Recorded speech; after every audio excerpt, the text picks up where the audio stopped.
Qué gran amor nos ha dado el Padre para ser llamados hijos de Dios. Su misericordia es incomparable. Yo cantaré por siempre de su amor. De tal manera amó Dios al mundo que envió a su Hijo Jesús, para que todo aquel que crea en Él no se pierda, mas tenga vida eterna.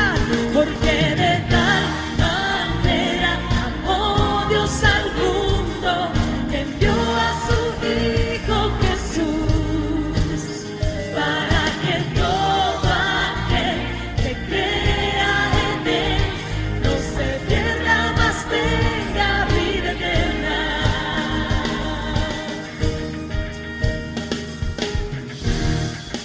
Qué gran amor nos ha dado el Padre para ser llamados hijos de Dios.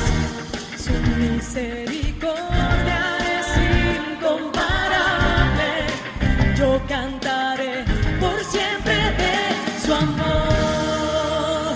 Porque de tal manera amó Dios al mundo que envió a su Hijo Jesús, para que todo aquel que crea en Él no se pierda, mas tenga vida eterna.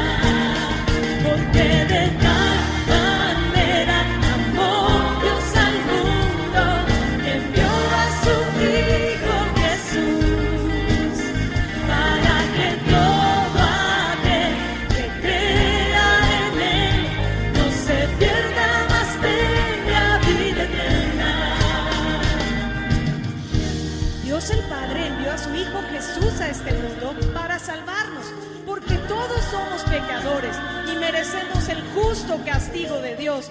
Pero Jesús murió en la cruz tomando nuestro lugar para pagar el precio de nuestros pecados, y los que creen en Él les da vida eterna.